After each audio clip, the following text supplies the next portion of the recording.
Good afternoon and welcome. I'm Maureen Conway and I lead the Economic Opportunities Program at the Aspen Institute. And it is my pleasure to welcome you to today's conversation, Advising Small Businesses on Job Quality, Lessons from CDFI. This conversation is part of our Job Quality in Practice series, in which we highlight practical strategies organizations can use to address the biggest economic opportunity challenge we have today, which is fixing work so that all jobs are good jobs. Before we start, let's do a quick review of our technology for those joining via Zoom. Everybody joining us today is muted. Please use the Q&A button at the bottom of your screen to submit and upvote questions. We love to get your questions, so please do that throughout the webinar. Please share your perspective, ideas, examples, resources, and experience related to today's conversation in the chat. We know many of you have a lot of experience, and we'd love to hear what's going on in your world. Also, please do take a moment to respond to our quick feedback survey, which will pop up when you leave today's event. We'd love to get your feedback. We also encourage you to post on your social media platform of choice. Our hashtag is job quality. If you have any technical issues during the webinar, please say something in the chat, or you can send us an email at eop.program@aspeninstitute.org. This event is being recorded and will be posted on our website and shared via email. Also, closed captions are available. Please use the CC button at the bottom of your screen if you would like to activate them. Just before we start, I want to say a couple words about how we came to this event. In 2022, with the generous support of the Gates Foundation, the Aspen Institute Economic Opportunities Program launched Shared Success Financial Intermediary Strategies to Advance Job Quality, Equity, and Small Business Prosperity. The demonstration supports 11 unique community development finance institutions, or CDFIs, to integrate job quality into their services for small businesses. The Shared Success CDFIs hail from across the country. They work with small businesses in a variety of industries. They operate in urban, suburban, and rural settings. And over the past 3 years, they've really pursued strategies that are very tailored to the specific businesses that they work with, the specific geographies and institutional contexts in which they operate. And they've done different things, but in pursuit of a common goal: to improve the quality of jobs for workers and build stronger, more resilient businesses. We have been learning a lot over these 3 years about practice, about outcomes, and a whole lot of things. And you can learn more about the CDFIs, what they've been doing, what we've been learning. If you go to our website, you can find it at as.pn/shared success. But the key thing I want to say today is that a key takeaway from the work is that small businesses really can make meaningful job quality improvements. They really can make improvements in ways that strengthen their businesses, and that CDFIs can really play a very powerful role in helping these businesses take steps to build both good jobs and good businesses. We believe a number of the lessons we've learned from the CDFIs about how to do this work could be useful to a wide range of organizations. So that's why we've developed the toolkit that we'll be highlighting today.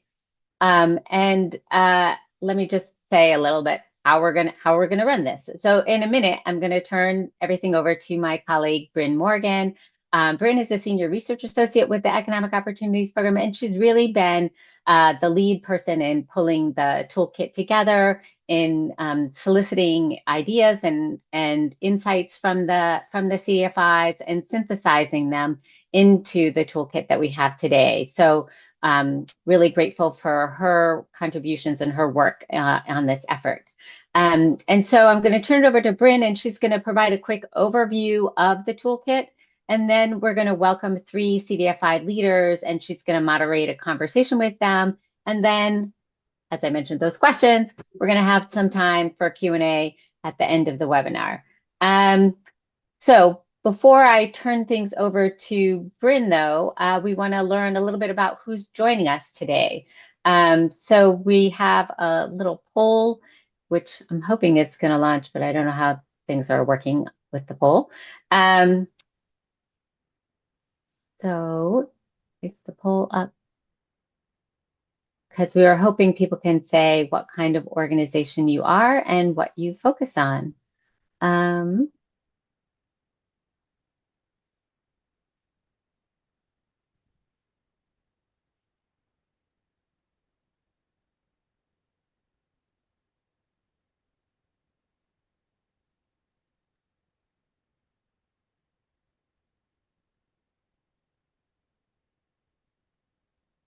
Okay, so while people are responding, I guess I can turn things over to Bryn and we can share who's with us today.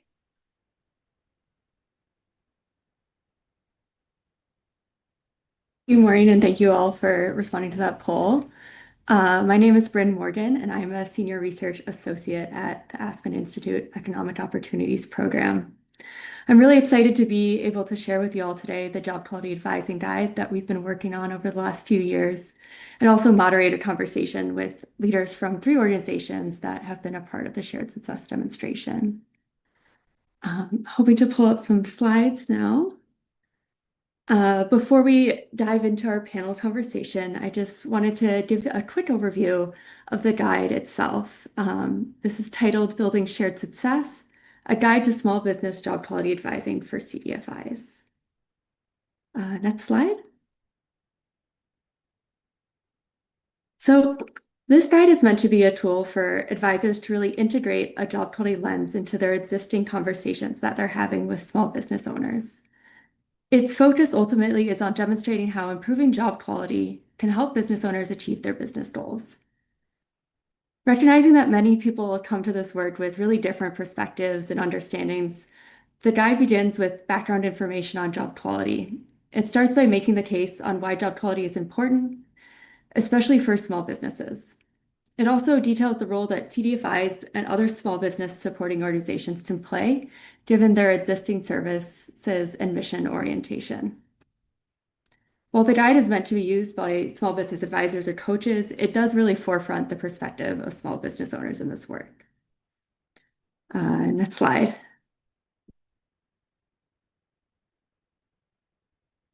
And now to share a little bit more about how this guide came to be. As Maureen mentioned, as part of the Shared Success demonstration, this tool was developed by our team in collaboration with the 11 CDFI grantees involved in the demonstration.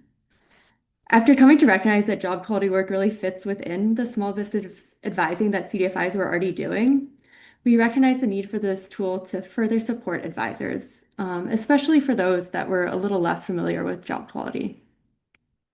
So we designed an iterative and really collaborative process with all 11 CDFIs who contribute to the guide in various different ways. They offered feedback, insights, lessons learned, and even their own tools to help build the guide out. And for some organizations, especially those more experienced with job quality, we thought of the tool as really a great way to elevate their expertise and share it with other organizations in the demonstration and beyond. Next slide. So the tool itself is a step-by-step guide on how to integrate job quality lens into conversations advisors are having with their clients. It's broken into 7 main steps, which you can see detailed on the slide here. The tool suggests starting with identifying the business owner's motivation and goals. Our research has shown that many small business owners want to have a sense of autonomy and control in their business, as well as a positive impact with their communities. So by starting with these types of motivations and goals, you can really build trust and buy-in with business owners. Job quality can then be positioned to address these motivations, as well as other common challenges that small business owners may face, such as hiring and retention. And while financials are, of course, always important, as we know, we also found that starting with them can be a bit alienating. So in the guide, we suggest that discussing finances should not be the first part of the conversation on job quality and really should be tailored to what the business owner's level of trust and approach to money. In step 2, we suggest focusing in on where poor job quality can surface as a cost, such as in lost sales, unplanned labor, or low productivity. In step 3, we offer insights on how to begin to open the business owner's mindset to employee perspective and needs. A business owner can really take a lot of different approaches to learn more about their employees' priorities, but we know that the success of job quality advising really does depend on understanding employee perspectives and what they would value. Then, using the information from the first 3 steps, step 4 guides advisors in suggesting which job quality improvements would be the most value and fit for the specific business. As a part of this conversation, the guide then emphasizes how to continue to demonstrate how job quality changes align with the business owner's goals in step 5. In step 6, the guide offers ways to assess outcomes and improvements in simple, timely, and credible ways with information the business owner already collects and values. And then lastly, in step 7, there's guidance on continuing to have check-ins and conversations to build on progress, to measure the value of improvements in the longer term, and to explore further job quality improvements. This step really recognizes that there is not a significant end goal, but job quality is a continuous process. Next slide. So there are many different elements in the guide as we wanted to make it as comprehensive as possible. Throughout the steps, the guide includes research on job quality, question banks that advisors can use and customize for conversations with clients, and an appendix with further resources as well. Additionally, to help identify many of the various ways that job quality can be addressed, the tool uses 6 areas for potential job quality improvements for OUT. These are hiring and onboarding, compensation, benefits, workplace culture, employee development and advancement, and operations. Throughout the guide, there are also a few small business client success stories, which we found have been really powerful, both for the small business advisors and for clients to help make the case and show that this work is both possible and really good for business. The guide also includes shared success grantees resources themselves, such as Coastal Enterprises Cost of Turnover Calculator and ICA Fund's Good Employer Matrix, among others. And of course, while the guide is meant to be comprehensive, it is by no means a one-size-fits-all model. The guide is meant to be adapted and changed to the specific style of the advisor as well as the clients they are working with. Throughout the guide, there are small tips on how this might be done, and we're continuing to build out that content. Next slide. So on that note, we are considering this version of the guide to be a beta version. We're still collecting insights and feedback from folks on how to improve it through the end of September 2025. And we invite you to take a look and review and even try out using the guide. After the webinar today, we will be following up with you all in the coming months, and we do really hope to hear any insights or stories that you may have. So now to learn a little bit more about the job quality advising guide and what job quality advising can look like in practice, I would like to begin our panel discussion. As we transition, we're hoping to do another quick poll in Zoom, as we'd love to continue to hear from you. When we launched the Shared Success demonstration, we recruited a diverse range of CDFIs. Some just beginning to learn about or work on job quality, and others who had really defined practices and were using the demonstration to refine or expand these existing practices. So we're wondering, where do you think your organization is with its job quality work today? So if you can take a moment and respond to the poll, that would be great.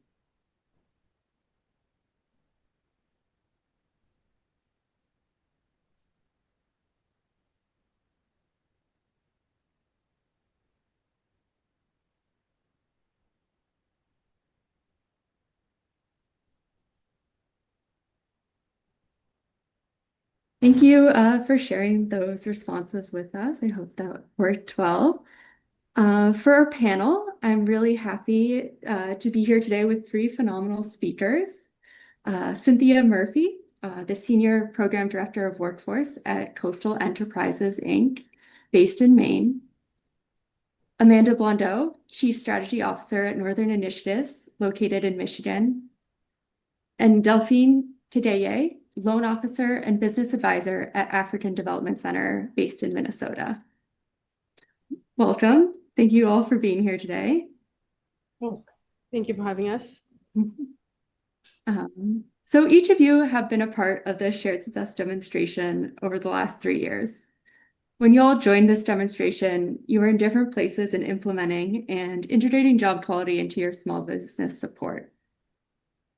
So I'd like to start the conversation today by asking each of you to briefly introduce yourselves and your organization, along with your work on job quality.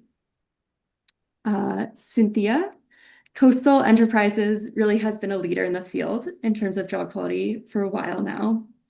I'm wondering if you could get us started and share a little bit more about CEI and how you work to advance job quality.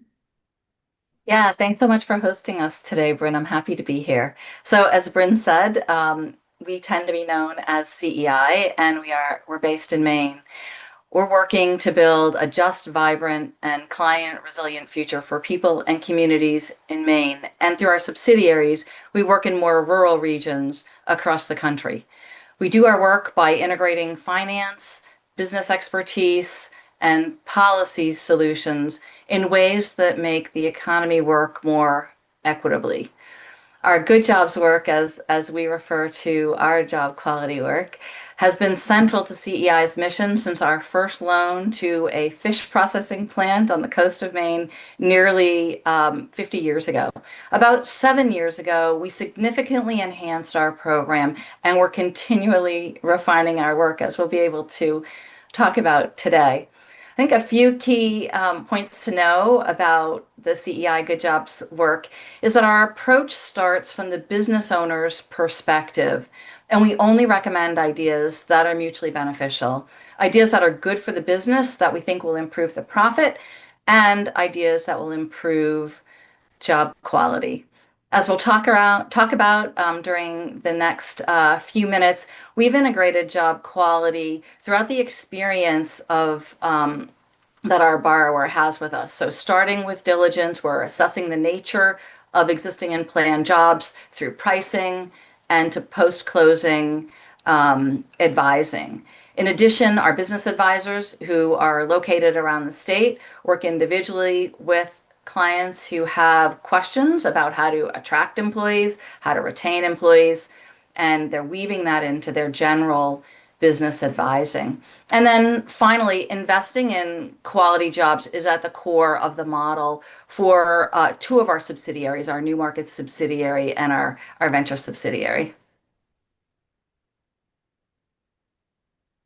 Thank you, Amanda. Thank you, Cynthia. Amanda, turning to you next. I know job quality has been on your radar before you launched the demonstration, especially as you were one of our job quality fellows in the past. Yeah. Could you share a little bit more about Northern initiatives and how you've been incorporating a focus on job quality? Definitely. It's great to be here. So Northern Initiatives is a community development financial institution based in Michigan.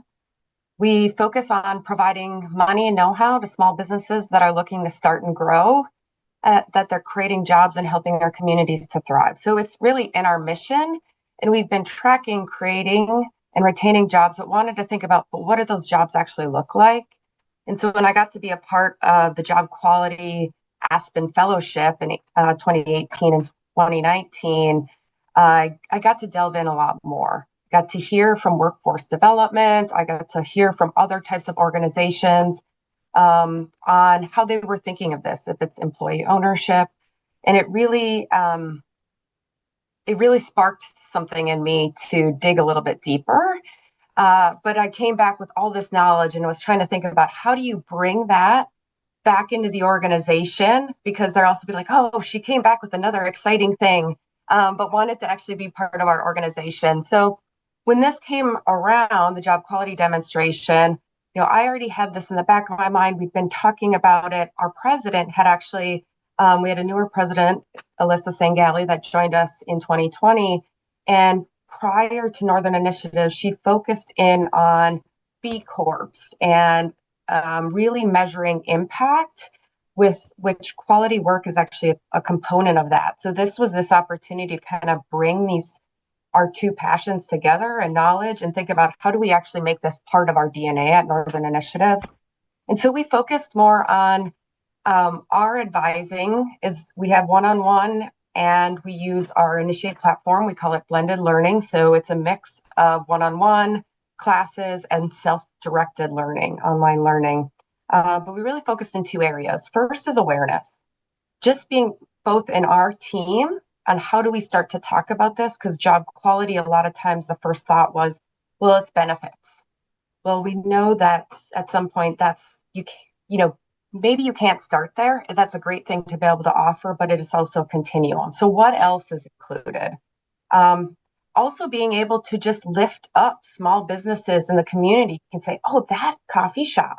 And we've shared through our demonstration, Cafe Rica, who's out of Battle Creek, they are a coffee shop that are creating good jobs and are investing in their people. It's not just really large corporations. So wanting to bring that in so people can also see themselves in that opportunity. And then the other part was support.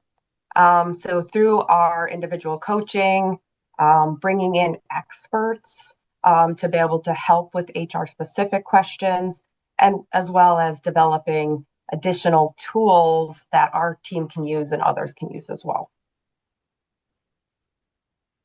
Thank you so much, Amanda. Delphine, turning to you next. I know in some ways job quality was newer to your organization and that it's been a bit of a learning process to build out staff knowledge on job quality. Can you tell us a little bit more about African Development Center and the work you've been doing on job quality with your clients? Absolutely. For everyone, my name is Delphine Tegaye. I'm a loan officer business advisor here at the African Development Center in Minnesota. Currently launched a branch in Nevada as well. We have noticed an increase of immigrant population in the state of Nevada that have faced disparities when it comes to financial education, creating good job quality as well. And we felt that it was a good approach to advance to Nevada as well. I've been with the organization for the past 2.5 years. I came in after the project had already launched. My first approach was to dive deeper and understand the purpose of the project, as well as to how it can be a useful tool to our immigrant population here in Minnesota and the small businesses that we serve. I quickly came to realize that even though it's not structurally built for that direct population, but there are ways we can navigate the provided information and fit it in within our community. We had already started our technical support process. We figured that by implementing good job quality questions within our intake procedure, we will be able to address the good job quality elements within the entire process of the lending procedure, be financial education, all the way to loan servicing, even at the end of the loan term. The best way that we've been able to utilize good job quality has been to inform every team member of what the importance of this job quality is. And we don't directly use good job quality directly to a client. We put it in a way that is malleable to their understanding. It's not that they're stupid, it's just that they come with different priorities that are not necessarily related to good job quality. We think that approach has been really helpful, and we have seen some tremendous change within our population. Great, thank you. I really appreciate you talking about how you bring this to your clients and make it really relevant to them. I think each of your organizations does that in its own way. I want to start to dive in a little bit more into how you all have been contributing to building out the job quality advising guide and also been using it in unique ways in your organization. I'd love to have you share more about what job quality advising really looks like in your organizations and how you've been using the guide as a tool to support that work. Cynthia, as an organization with an existing robust practice on job quality, want to start with you. Yeah, sure. Great question, Bryn. I really love what Delphine was saying about starting from where the business owner is. We think that that's such a key to success. We also thought that it was important that we established a framework that we could operate within. And so 7 years ago, we did come up with a definition and a framework that we use to assess the quality of jobs. And so that's our internal jargon. And as Delphine said, it's not the way that we frame our conversations necessarily when we're working with our clients. So this Good Jobs framework we use to assess opportunities during diligence. The outcome of that is our Good Job scorecard. And you'll find some of these tools in the guide that Bryn has kindly given us an overview of. And at the I should also say that a key part of what we do is at every loan closing, we're measuring where is this particular business on our Good Jobs framework. And then annually, we do a formal check-in to understand what progress we're making across the entire portfolio. So we're working at a very, micro level with individual businesses on where we see opportunities and then measuring that at a high level. I want to spend a little bit of time talking about the guide because you know what, Bryn, I wish this had been around when I started at CEI and we really bolstered our Good Jobs program 7 years ago. There are a few things that I think are just fantastic, and I'd love to highlight those here. First, even for an organization like ours that has been working with the businesses that we invest in on job quality, this is a fantastic onboarding tool for new employees. It gives them a great overview, and so much of the methodology that you articulated is aligned with what we do. I especially appreciate the realistic point of view because I had to learn that. I didn't quite understand that when I started that not every business would really be a fit for a Good Jobs advising session. And you acknowledge that right out there front very early on about exactly what Delphine was talking about, not using jargon with the clients. And it took me a while to get to that point. So I was so grateful to see how you've taken care and time to build that in. But hands down for me, in the guide, my absolute best feature, I call them conversation starters. So Bryn calls them a question bank. And if you're stuck on how to think about addressing an issue or opening up a conversation, boy, you cannot get better than that section of the guide. And I would be really remiss if I didn't talk about all the fantastic examples that are in there from colleagues all across the country. I was so excited to be able to see those and think about how we can adapt those for our practice in Maine. Thank you, Cynthia. It's really, really wonderful to hear how helpful the guide has been and all the positive reactions. Amanda, I'm wondering if you could share a little bit more about your advising practice at Northern Initiatives and how you've been using the guide with staff members and other stakeholders.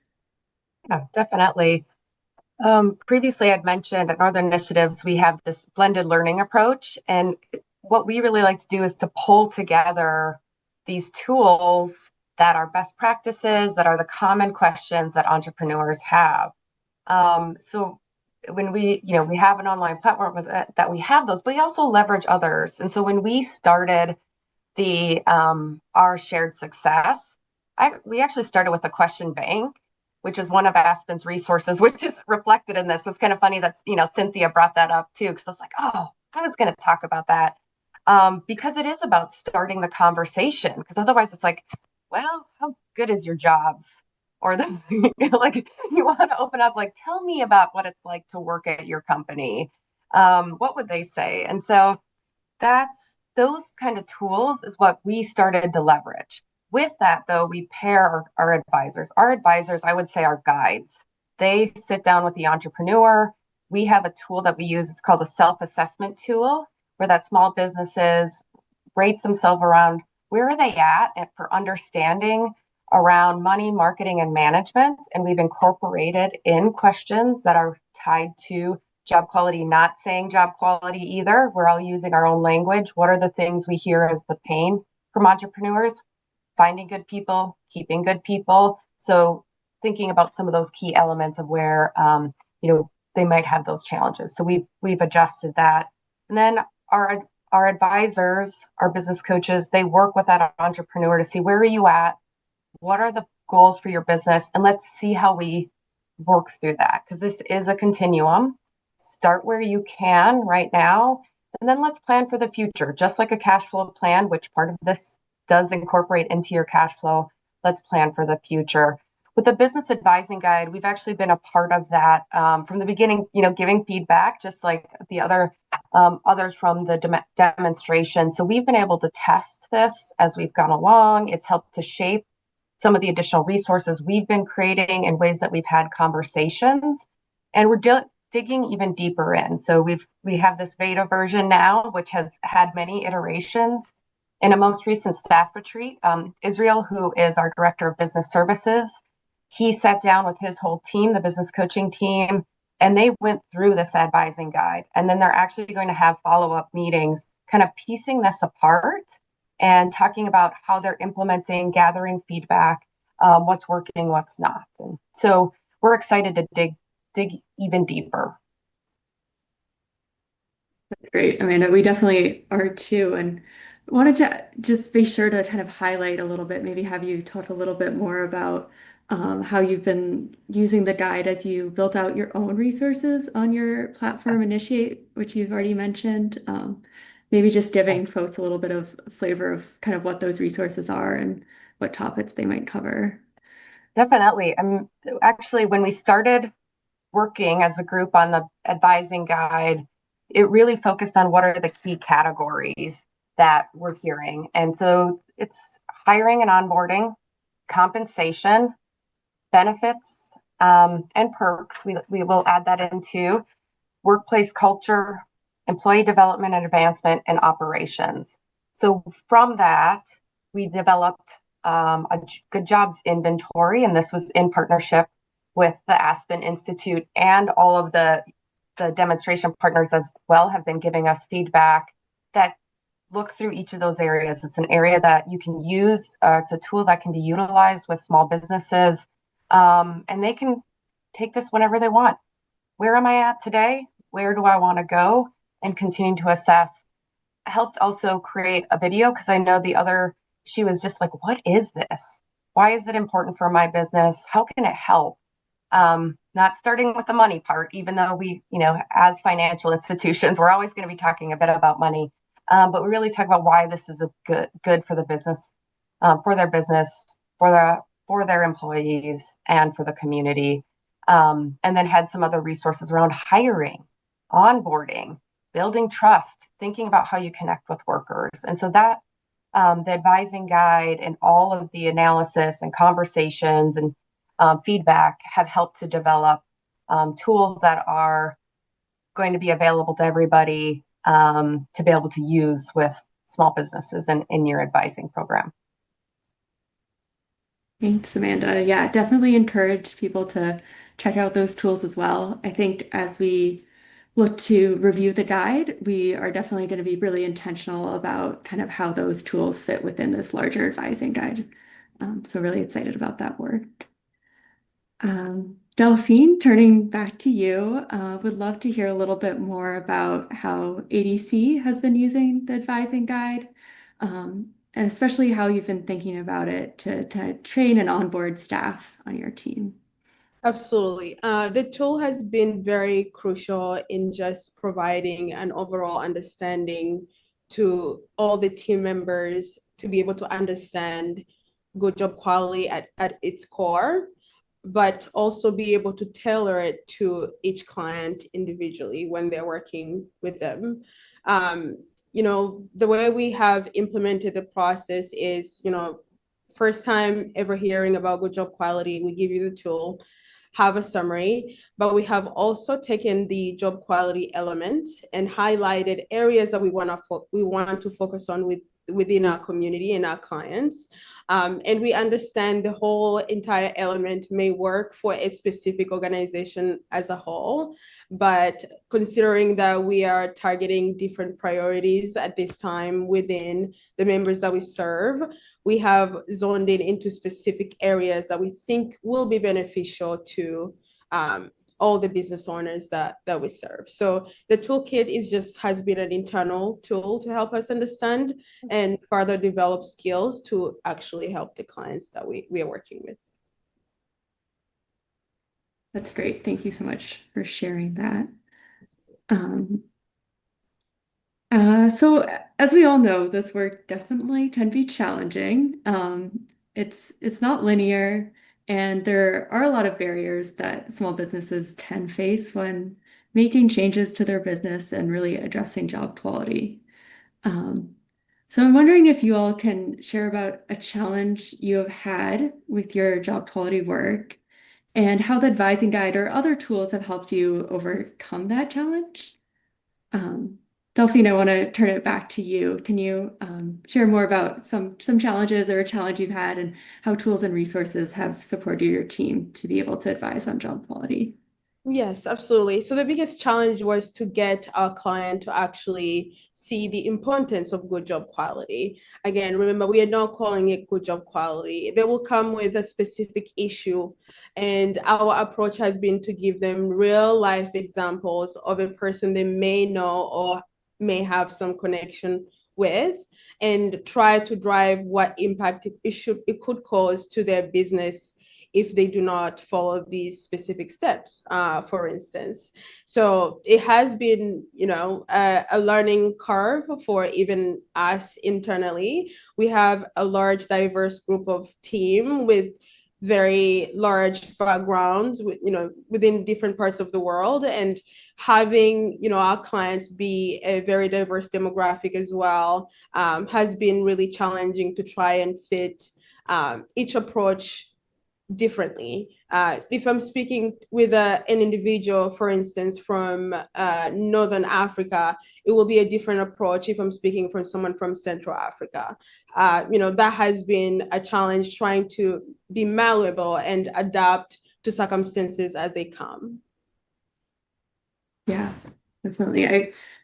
This is something we continue to struggle with as we built out the guide as well, right? Is that there are certain things we want to create common language and understanding for, and at the same time, it really is really unique to each person you're having a conversation with. I would say you guys have done an overall overview of the whole entire program, that it has given us, the individual that have been in the country within this work, the knowledge to be able to interpret it differently to the people we are interacting with. So I would say the work is wonderful. It's great for the professionals, not necessarily for the clients. Yeah. Thank you for that. Absolutely. Amanda, turning to you, when we spoke earlier, you mentioned how you're working to build job quality really into the DNA of Northern Initiatives. Ideally, so that if you or your primary colleagues who work on job quality left the organization, which of course we hope doesn't happen, the work would still be able to continue. So I'm wondering if you can talk a little bit about how you're going about that process and the role that tools play, like the advising guide, to do that kind of work. Yeah, this has been our focus, especially for the last year. I mean, as we started the demonstration, we wanted to think, how do we build this in? We brought more people to be champions into this program, but wanted to be part of the DNA. And so that a big part is we're building it into the tools we use with our entrepreneurs every day that are part of our standard process. So that's the first part. Let's start the conversation. We actually had mentioned the self-assessment earlier that we have entrepreneurs go through around money, marketing, and management. And we really built that first by, these are the things that many of us as advisors, and my background, I was an advisor and focus a lot around IT. I'd ask a lot about their technology, maybe not as much about the break even or their marketing strategy. So this gave us all a common language that we could have and make sure that we're touching those key pieces. And so by adding that into the or into that tool, it already starts at the beginning when we connect with entrepreneurs. But then that's great. That now we know where they're at. How do we actually move the needle? How do we support small businesses? And so that's where things like the job quality advising guide comes in, question banks, the good job inventory, because we all need tools of like, how do I now implement? And how can I actually use this with the entrepreneur? And as we've been lucky, we haven't had any turnover with the coaches. We've had a great coaching team that's been with us for some time. But if we brought on new coaches, I definitely would have them go through that to understand, to get the background, to really know why are we doing this?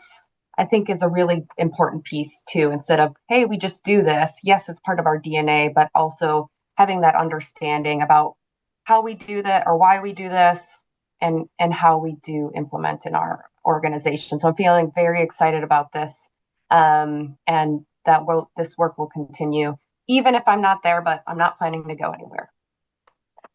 That's great. Thank you. We're definitely really excited to keep learning from and alongside you all in this work. Cynthia, I'm wondering if you can share more about how tools and resources like the advising guide can address challenges with this work, and maybe how that's evolved for you and your organization since you started integrating job quality into your work many years ago. Yeah, great question, Bryn. And I think that to kick this off, I'd really like to elevate what Delphine and Amanda were just talking about. I heard Delphine use words like malleable and adaptability, and I just heard Amanda talking about how can we use the tools with entrepreneurs. So how do we make a difference in the way that an entrepreneur is thinking or the way that they're investing money that they have to improve the quality of jobs. And I think that's really at the heart of the way that we look at using tools as well. I would also say that the guide is packed with tools, right? As we've talked about, and we've highlighted some of those here today.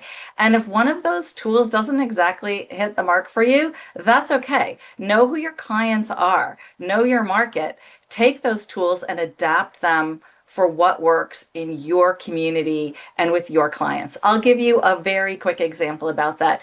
Back when I started this work 7 years ago, and one of the very first clients who I was working with was, I was trying to convince them to make some changes that I thought would reduce the number of people who were quitting in these entry-level jobs. And I could tell this was an owner who was very focused on the financials. And I knew that there were very good and detailed cost of turnover calculators that were available. And when I looked at those, there were so many cells to enter information in. And I thought, this guy is super impatient. He wants to get back and run his business, and he wants to reduce the number of people who are quitting. And so how can I talk to him about taking some of the money that he is spending when he has to replace workers, both hard costs and soft costs, and how can I get him to reinvest that? And so that's where I developed the cost of turnover calculator that Bryn mentioned at the top of the call. It is a back of the envelope looking for a high level number that you can get to with a business owner, just filling in 3 data points and asking them what of that money that they are spending today to resolve their turnover issue, what would they be willing to invest to reduce that number? So I think the lesson is use the guide, find things you like, but you don't have to love them because you can change them. Thank you, Cynthia. And definitely want to elevate the cost of turnover tool from CEI as well. It's a really great tool and it's tailored to small businesses, so super usable for folks. I think will be linked in the chat. So, but yeah, thank you all for sharing those insights. As I mentioned at the start, this current version of the guide is a beta version, and we are still collecting feedback on what works well, what might be challenging, and what is missing in the guide. So we'd love to hear feedback from you all. In the chat, you'll be able to find links to both the guide itself and to our feedback form. So far, we've heard feedback. I mean, heard more today, so definitely we'll be incorporating that into our revisions. But we've heard feedback on ways to make the guide more accessible to business advisors, that it might be helpful to add additional links to further resources and tools, detailing guidance on industry-specific considerations. We know different businesses and different industries have really different mindsets and priorities. And then also adding more content about language that really resonates with small business owners. We know that continues to be a challenge.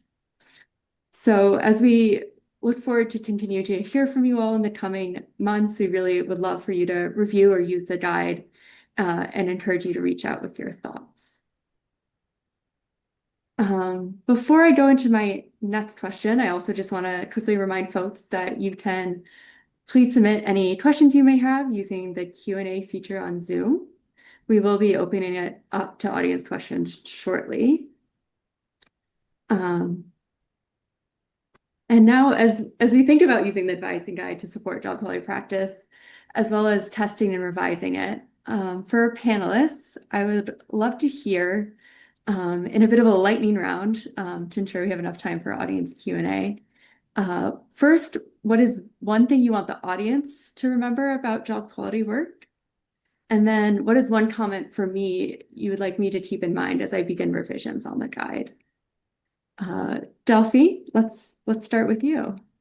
I would say one thing to remember, good job quality is not about checking, a checkbox. It's about truly understanding the work and the impact it brings within your society or community as a whole. As for one thing that I would like you to think about, it's regardless on whether the job quality might not fit within a demographic, I would say it has great impact in terms of if it gets in the hands of the right people that can easily interpret it to be able to adapt it as a whole, even to a larger scale, other than just our community, I would say. So great job, Bryn. Thank you, Delphine. Appreciate it. Amanda, turning it to you now. What is one takeaway you'd like the audience to leave with about job quality work? And one takeaway you want me to leave with on the guide? One takeaway around job quality work is start small. Just start. I know sometimes I overthink. I looked at all the tools. I won't tell you how many tools I download, and my coworkers around here, they would know and not be surprised. But start with something. And I think the job quality the advising guide, other things, like just start there. Start with a conversation, and start that internally too.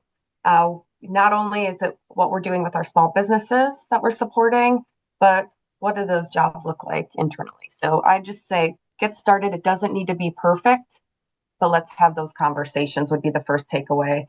And I think for me, it's all about tools. The more we can kind of break out the why and the what we can implement and take and edit, that's always what I'm thinking about. So Bryn, as you kind of look through that, I know there's this balance. We want to share the case studies. We have a lot of really good information in there, but how do we balance some of that too? Great. Thank you, Amanda. I really like the start small. I think that's something we could all take to heart with everything. Cynthia, I want to turn to you next. Yeah, thanks. So springboarding from what Amanda said about start small and get started, I would say that CDFIs are uniquely positioned to influence job quality because we're lending money to businesses, we're establishing strong relationships, and this is the time for us to be sharing what we know will improve the business performance and job quality. And a tip for you, Bryn, I love your open approach. I love your collaboration. Like Amanda, I'm a bit of a tool junkie. And I think your challenge will be figuring out the balance, as Amanda said. Thank you, Cynthia.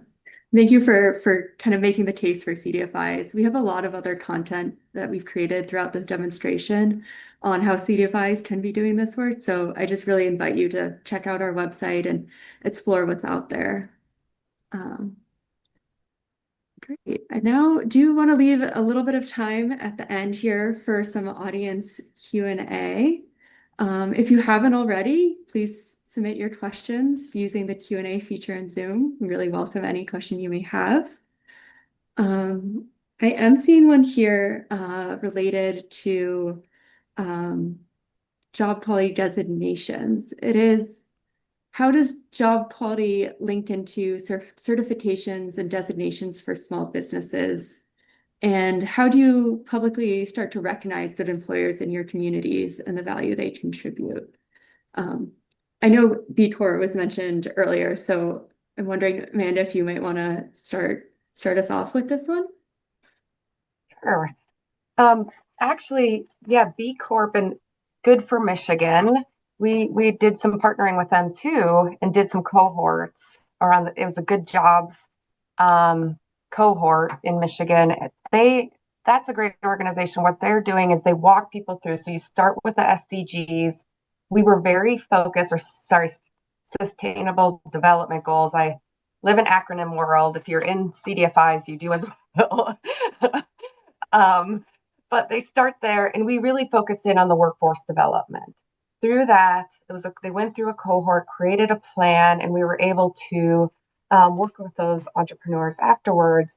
They also get the stamp of Good for Michigan. So it's a nice marketing as well to show that this company really cares. They're going above and beyond, because the B Corp certification, it's a great path, but it's not a path for everybody, and maybe, or just not right now. So this is another thing that's very, it's something that can be leveraged at, kind of any level for the entrepreneur.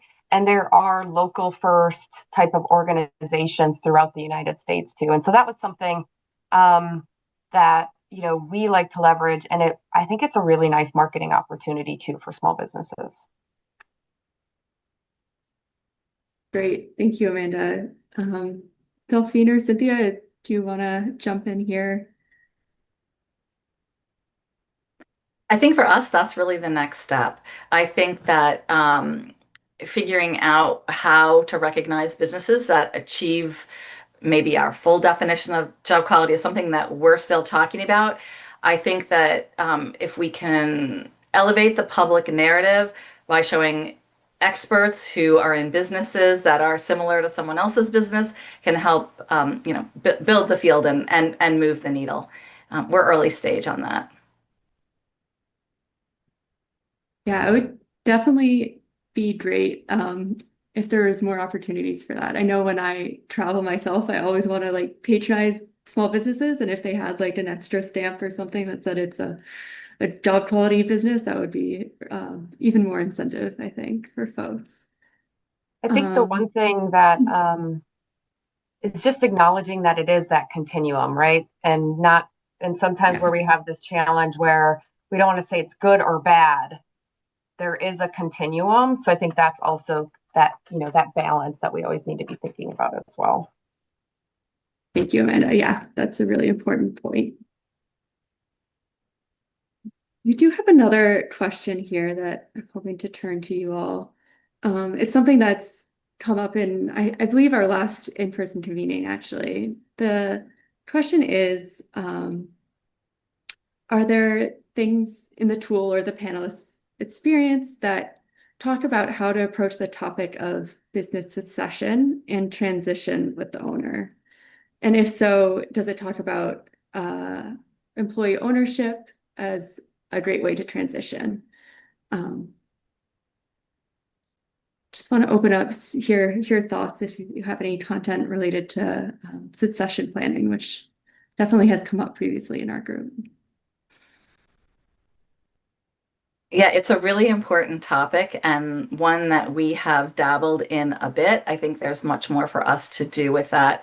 I think employee ownership for founders who are looking to sell or retire is an option. We think cooperatives, worker cooperatives is something that we've worked on in some sectors. So I think there's much more to do and learn here.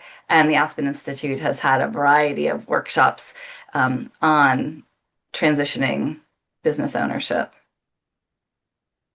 I would say we have some tools around high level around succession planning, really trying to get entrepreneurs to think about it earlier instead of, okay, now I'm done. What do I do? I want to sell, or does somebody want to take it over? But really thinking about this as early as possible. But it is something, like Cynthia said, we'd like to think about more around employee ownership, and other paths as well. So it's something that we've been thinking about, but do not have a detailed program on right now. Yes, same with the African Development Center. It's something that we introduce initially within our business development classes, curating an exit strategy around your business, but hasn't implemented. Again, as I stated earlier, we have business owners coming in with different form of priorities, and that never seemed to be a concern for them. Though I would say to the state of Minnesota, we have so many free resources that we are able to redirect their question to other free resources. Great. Thank you for sharing those thoughts. I know it's definitely an area we are continuing to explore and work on. Have one last question I'm hoping to pose to you all, maybe another little lightning round. I know job quality advising looks very different depending on the client, but someone has asked, what has been your most receptive elevator pitch or introduction to job quality for a small business? So hoping you all can share a short story or just how you might approach this with one of your clients. Delphine, do you want to get us started?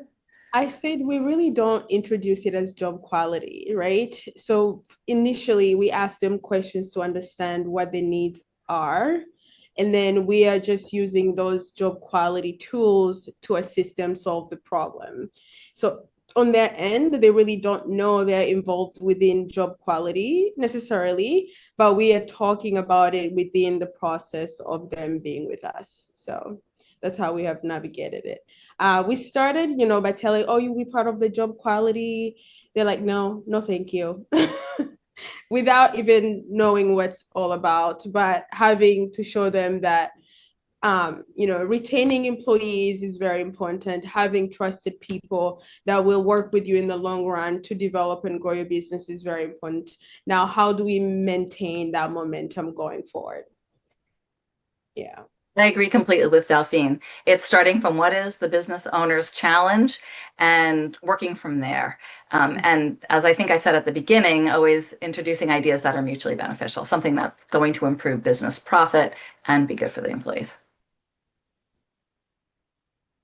Echo all of what they said, because it usually comes from that challenge. And when I was an advisor, I just heard it's really hard to keep good employees. So, okay, tell me more. What's it like to work here? And I wanted to share an exercise that Aspen actually did with the demonstration group, and we've done it at Northern Initiatives too, or have started or lifted that up, is tell us about your first job. What was that like? What if that's your full-time job, and you're doing that now and you're supporting a family? What would that be like? What was good? What would you change?